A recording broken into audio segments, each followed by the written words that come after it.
নমস্কার বন্ধুরা, স্বাগত তোমাদের প্রিয় চ্যানেল বাংলার জব অ্যান্ড জিকে হবে। আজ আমরা ভূগোল এবং ইতিহাস সংক্রান্ত গুরুত্বপূর্ণ প্রায় 180টি কোশ্চেন দেখে নেব, খুব তাড়াতাড়ি এবং বিরতি ছাড়াই। যে কোনো পরীক্ষার আগে রিভিশনের জন্য খুবই গুরুত্বপূর্ণ হতে চলেছে এই ভিডিওটি। তো দেরি না করে শুরু করা যাক আজকের ভিডিওটি। দেখে নেওয়া যাক আজকের প্রশ্নগুলি। তো শুরু করা যাক। আজকের প্রথম প্রশ্ন, আয়তন অনুযায়ী ভারত বিশ্বের কততম দেশ? সপ্তম। 2011 সালে আনসারি অনুযায়ী পশ্চিমবঙ্গের জনবহুল জেলা কোনটি ছিল? উত্তর 24 পরগনা। ভারতের মাঝখান দিয়ে যে অক্ষাংশটি গেছে কর্কটক্রান্তি রেখা। নিম্নলিখিত কোন রাজ্যের উপর দিয়ে কর্কটক্রান্তি রেখা যায়নি? এখানে অপশানগুলো যেগুলোতে হবে তার ভিত্তিতে আনসারটি হবে। তো এখানে অপশান ছিল না, উত্তরাখণ্ড হয়েছে। গ্রানাইট কী ধরনের শিলা? আগ্নেয় শিলা। ছোটনাগপুরের মালভূমি কোন শিলা দ্বারা গঠিত? গ্রানাইট দ্বারা। ডেকান ট্রাপ কোন শিলায় গঠিত হয়? ব্যাসল্ট শিলায়। গ্রানাইট রূপান্তরিত হয়ে কি গঠিত হয়? নিস। সাতপুরা পর্বতের সর্বোচ্চ শৃঙ্গের কোনটি? ধূপগড়। নীলগিরি পর্বতমালার সর্বোচ্চ শৃঙ্গ হল দোদাবেতা। পশ্চিমঘাট পর্বতমালা বা পশ্চিমঘাটের অপর নাম হচ্ছে সহ্যাদ্রি, সর্বোচ্চ শৃঙ্গের নাম হলো আনাইমুদি। পূর্বঘাট পর্বতমালার সর্বোচ্চ শৃঙ্গ হলো জিন্দাগাদা এবং পূর্বঘাট পর্বতমালার অপর নাম আমরা মলয়াদ্রি জানি। এখান থেকে আরেকটি জানতে হবে, পূর্বঘাট এবং পশ্চিমঘাট কোন পর্বতমালা মিলিত হয়েছে? সেটা হচ্ছে নীলগিরি। পরবর্তী প্রশ্ন হচ্ছে, কোন নদীকে তিব্বতের সাংপো বলা হয়? ব্রহ্মপুত্র। দুটি নদীর মধ্যবর্তী অঞ্চলকে কী বলা হয়? দোয়াব। নিম্নের কোন নদীর মোহনায় বদ্বীপ সৃষ্টি হয় না? নর্মদা। নিম্নের কোন বাঁধটি ভাগীরথী নদীর উপর অবস্থিত? তেহেরি বাঁধ। এখান থেকে আসে যে উচ্চতম বাঁধ কোনটি ভারতের? তেহেরি বাঁধ। কাল্লানাই বাঁধ কোন নদীর অবস্থিত? কাবেরী। উকাই বাঁধ কোন নদীর তীরে অবস্থিত? তাপ্তি। ভবানী সাগর বাঁধ কোন নদীর তীরে কোন রাজ্যে অবস্থিত? তামিলনাড়ু। এখান থেকে বাঁধ সংক্রান্ত আরও যে প্রশ্নগুলো আছে সেগুলো আমাদের জেনে রাখতে হবে। দীর্ঘতম বাঁধ এবং বৃহত্তম বাঁধ কোনগুলো সেগুলো আমাদের ভালো করে জেনে রাখতে হবে এবং কোন নদীর উপর অবস্থিত। পরবর্তী প্রশ্ন হচ্ছে, শিবসমুদ্রম জলপ্রপাত কোন নদীর অবস্থিত? কাবেরী। রামবাম জলবিদ্যুৎ কেন্দ্র পশ্চিমবঙ্গের কোন জেলায় অবস্থিত? দার্জিলিং। ভারতের প্রাচীনতম জলবিদ্যুৎ কেন্দ্রটি কোন রাজ্যে অবস্থিত? পশ্চিমবঙ্গ। খুবই গুরুত্বপূর্ণ। এবং জলবিদ্যুৎ কেন্দ্রটির নাম হচ্ছে সিদ্রাপং। চিত্রকূট জলপ্রপাত কোন নদীর ওপর অবস্থিত? ইন্দ্রাবতী। কোন বায়ুকে বাণিজ্য বায়ু বলা হয়? আয়ন বায়ুকে। পর্জল মৃত্তিকা সাধারণত কোন অঞ্চলে দেখতে পাওয়া যায়? পার্বত্য অঞ্চলে। কোন মৃত্তিকার অপর নাম রেগুর? কৃষ্ণ মৃত্তিকা। কফি চাষের জন্য ভালো মাটি কোনটি? ল্যাটেরাইট। কিসের উপস্থিতির কারণে মাটি আম্লিক হয়? ফসফরাস। প্রাচীন পলিসমৃদ্ধ মাটিকে কী বলা হয়? ভাঙর। ধূসর বিপ্লব কিসের সঙ্গে যুক্ত? সার উৎপাদনের সাথে যুক্ত। অপারেশন ফ্লাড কোন বিপ্লবের সাথে যুক্ত? শ্বেত বিপ্লব। নিম্নলিখিত কোনটি গ্রীষ্মকালীন ফসল? জায়েদ ফসল। ওপরে যে সবুজ বিপ্লব আছে এগুলো তো আমাদের জানা আছে, এগুলো জানতে হবে। সবুজ বিপ্লবের জনক কাকে বলা হয় এগুলো আমাদের জেনে রাখতে হবে। নিম্নের কোনটি খারিফ ফসলের উদাহরণ? এখানে অপশান থেকে উত্তর হবে। এখানে তো যেটা ছিল সেটা হচ্ছে পাট। ভারতের মৃত্তিকা গবেষণা কেন্দ্র কোন রাজ্যে অবস্থিত? উত্তরাখণ্ড। ভারতের কফি গবেষণাগার কোথায় অবস্থিত? চিকমাগালু। ভারতের দীর্ঘতম জাতীয় সড়কপথ কোনটি? NH-44। বোকারো লৌহ কারখানাটি কোন রাজ্যে অবস্থিত? ঝাড়খণ্ড। রাউরকেল্লা ইস্পাত কারখানা কোন নদীর তীরে অবস্থিত? ব্রাহ্মণী।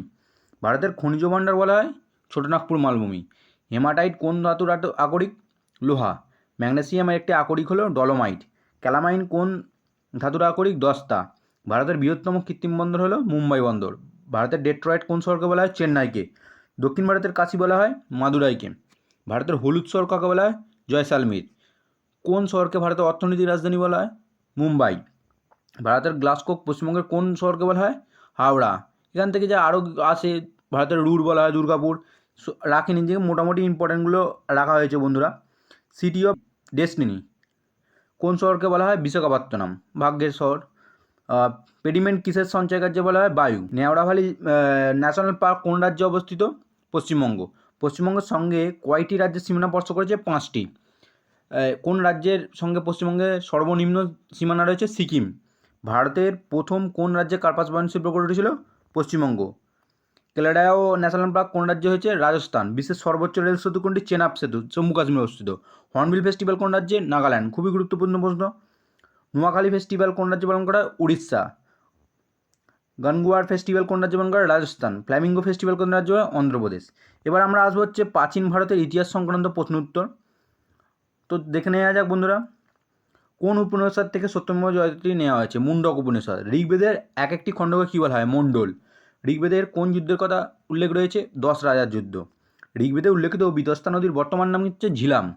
সিন্ধু সভ্যতার অন্য সভ্যতা কোন সভ্যতার সঙ্গে সম্পর্কিত ছিল? মেসোপটেমিয়া। সিন্ধু সভ্যতায় কোথায় দাড়িওয়ালা পুরুষ মূর্তির খোঁজ পাওয়া গেছে? মহেঞ্জোদারো। সিন্ধু সভ্যতার গেট বাঁধ কোথায় অবস্থিত? মহেঞ্জোদারো। সিন্ধু সভ্যতার নিম্নের কোন পশু ব্যবহার জানত না? ঘোড়া।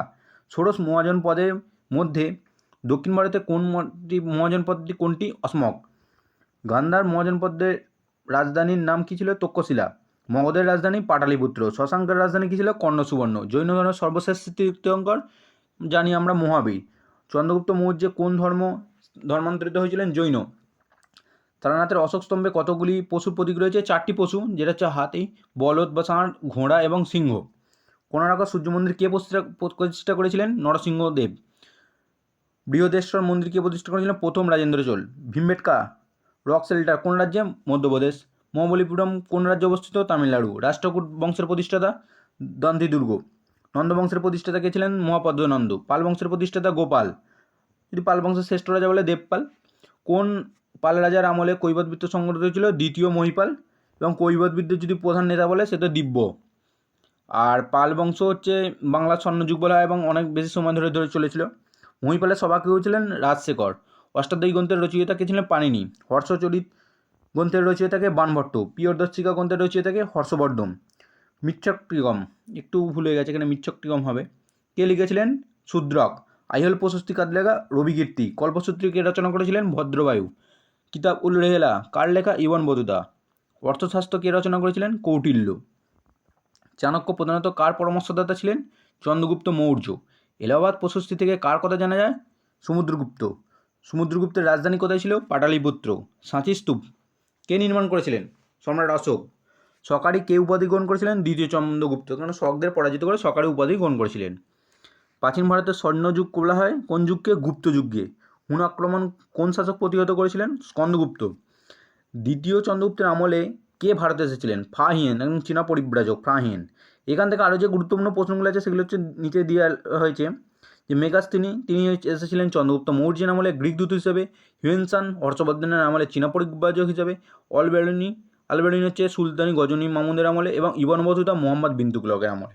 এগুলো ভালো করে দেখে রাখবে বন্ধুরা। সম্রাট অশোক কার পৌত্র ছিলেন? চন্দ্রগুপ্ত মৌর্য। সম্রাট অশোক কলিঙ্গ যুদ্ধের পর কোন ধর্ম গ্রহণ করেছিলেন? বৌদ্ধ। মৌর্য বংশের শেষ সম্রাট কে ছিলেন? বীরদত্ত। বিলাভড অফ গডস কোন সম্রাটকে বলা হতো? সম্রাট অশোককে। অশোকের শিলালিপি কত সালে পাঠোদ্ধার করা হয়? 1837। কে অমৃতঘাত নামে পরিচিত ছিলেন? বিম্বিসার। মহারাজ ধীরাজ নামে কে পরিচিত ছিলেন? প্রথম চন্দ্রগুপ্ত। গৌতম বুদ্ধের বাণীর প্রথম প্রচারককে কী বলা হয়? ধর্মচক্র প্রবর্তন। এশিয়ার আলো কাকে বলা হয়? গৌতম বুদ্ধ। গৌতম বুদ্ধের নির্মাণ লাভ কোথায় হয়েছিল? বোধগয়াতে। বৌদ্ধদের ধর্মগ্রন্থ ত্রিপিটক কোন ভাষায় লেখা হয়েছিল? পালি। নিম্নে কোন শাসকের বুদ্ধের সমসাময়িক ছিলেন? বিম্বিসার। ভালো করে মনে রাখবে বন্ধুরা, বুদ্ধের সমসাময়িক ছিলেন হচ্ছে বিম্বিসার। ন্যায় দর্শন কে প্রতিষ্ঠা করেন? মহর্ষি গৌতম। প্রথম বৌদ্ধ সম্মেলন কোথায় অনুষ্ঠিত হয়েছিল? রাজগৃহ। পানিপথের প্রথম যুদ্ধ 1526, এটা তো সবাইকারই জানা। ভাস্কো দা গামা কত সালে ভারতে এসেছিলেন? 1498। এবার আমরা আসবো হচ্ছে আধুনিক ভারতের ইতিহাস সংক্রান্ত প্রশ্নপত্র, যেখানে প্রথম প্রশ্ন হচ্ছে পশ্চিমবঙ্গের দিনেমাদের উপনিবেশ কোনটি ছিল? শ্রীরামপুর। আলিবর্দী খাঁয়ের মৃত্যুর পর কে নবাব হয়েছিলেন? সিরাজউদ্দৌলা খাঁ। কলকাতার নাম পরিবর্তন করে আলীনগর নাম কে রেখেছিলেন? সিরাজউদ্দৌলা। কোন যুদ্ধের পর ভারতে ব্রিটিশ শাসন প্রতিষ্ঠিত হয়েছিল? পলাশির যুদ্ধের পর। বক্সারের যুদ্ধ কত সালে? এটাও তো খুব ইজি কোশ্চেন একদম, 1764 সালে। দ্বৈত শাসন ব্যবস্থা কত সালে চালু হয়েছিল? 1765 সালে। ভালো করে মনে রাখবো বন্ধুরা। এশিয়াটিক সোসাইটি কত সালে প্রতিষ্ঠিত হয়? 1784 সালে। চিরস্থায়ী বন্দোবস্ত কত সালে প্রবর্তিত হয়েছিল? 1793 সালে প্রবর্তিত হয়েছিল। Lord Cornwallis. 1857 সালে মহাবিদ্রোহের সময় ভারতের গভর্নর জেনারেল কে ছিলেন? Lord Canning. Calcutta school book of সোসাইটির প্রতিষ্ঠাতা থাকেন ডেভিড হেয়ার। ভারতের প্রথম মহিলা বিদ্যালয়কে স্থাপন করেছিলেন? Savitribai Phule. The history of British India কে লিখেছেন? James Mill. The Indian war of independence কে রচনা করেছেন? Vinayak Damodar Savarkar. Property and unBritish rule in India গ্রন্থটির লেখককে? Dadabhai Naoroji. India of my dreams গ্রন্থের রচয়িতা? মহাত্মা গান্ধী। ইন্ডিপেন্ডেন্ট পত্রিকার সম্পাদক কে ছিলেন? মতিলাল নেহেরু। বেঙ্গল গেজেট পত্রিকার সম্পাদক কে ছিলেন? James Augustus Hicky. সোমপ্রকাশ পত্রিকাকে প্রকাশ করেছিলেন? ঈশ্বরচন্দ্র বিদ্যাসাগর। সংবাদ কৌমুদী পত্রিকার সম্পাদক ছিলেন রাজা রামমোহন রায়। সমাচার দর্পণ পত্রিকার সম্পাদক ছিলেন জন ক্লার্ক মাসম্যান। কেশরী পত্রিকার সম্পাদক ছিলেন বালগঙ্গাধর তিলক। জ্ঞানযোগ গ্রন্থটি কার লেখা? স্বামী বিবেকানন্দ। রামকৃষ্ণ মিশন কবে প্রতিষ্ঠিত হয়? 1857 সালে। সত্য সাধক সমাজ কত সালে প্রতিষ্ঠিত হয়েছিল? 1873 সালে জ্যোতিবা ফুলে প্রতিষ্ঠা করেছিল। প্রার্থনা সমাজ কে প্রতিষ্ঠা করেছিলেন? আত্মারাম পাণ্ডুরঙ্গ। ব্রাহ্ম সমাজ কে প্রতিষ্ঠা করেছিলেন? রাজা রামমোহন রায়। আর্য সমাজকে প্রতিষ্ঠা করেন মহর্ষি দয়ানন্দ সরস্বতী, 1875 সাল। মনে রাখতে হবে কিন্তু বন্ধুরা। তত্ত্ববোধিনী সমাজকে প্রতিষ্ঠা করেছিলেন দেবেন্দ্রনাথ ঠাকুর। শতবিলোম নীতি কে প্রবর্তন করেছিলেন? লর্ড ডালহৌসি। বাংলার প্রথম গভর্নর জেনারেল ছিলেন ওয়ারেন হেস্টিংস। ভারতের প্রথম গভর্নর জেনারেল যদি বলা হয় সেক্ষেত্রে উইলিয়াম বেন্টিক, এবং প্রথম তিনি মেডিকেল কলেজ প্রতিষ্ঠা করেছিলেন। স্বাধীনতার পর প্রথম গভর্নর জেনারেল হচ্ছে মাউন্টব্যাটেন, লর্ড মাউন্টব্যাটেন, এবং ব্রিটিশ আমলের শেষ গভর্নর জেনারেল হচ্ছে লর্ড ক্যানিং। আর যদি বলা হয় ভারতের প্রথম ভাইসরয়, সেটাও ক্ষেত্রেও লর্ড ক্যানিং, এবং ভারতের শেষ ভাইসরয় সেটা হচ্ছে লর্ড মাউন্টব্যাটেন। স্বাধীন ভারতের প্রথম ভারতীয় গভর্নর জেনারেল ছিলেন চক্রবর্তী রাজা গোপালাচারী। ভার্নাকুলার প্রেস অ্যাক্ট কত সালে চালু হয়েছিল? 1878 সালে। চার্টার অ্যাক্ট কত সালে পাস হয়? 1813 সালে। কে সতীদাহ প্রথা রদ করেছিলেন? Lord William Bentinck. কত সালে উডের নির্দেশনামা প্রকাশিত হয়েছিল? 1854 সালে। জাতীয় কংগ্রেসের প্রথম অধিবেশন কত সালে হয়েছিল? 1885 সালে। জাতীয় কংগ্রেসের প্রথম অধিবেশনের সভাপতি কে ছিলেন? ডব্লিউ.সি. ব্যানার্জি, উমেশচন্দ্র ব্যানার্জি, এবং সেই সময়কার ছিলেন হচ্ছে লর্ড ডাফরিন। জাতীয় কংগ্রেসের কোন অধিবেশনে প্রথম বন্দে মাতরম গানটি দেওয়া হয়েছিল? 1896 সালের অধিবেশনে।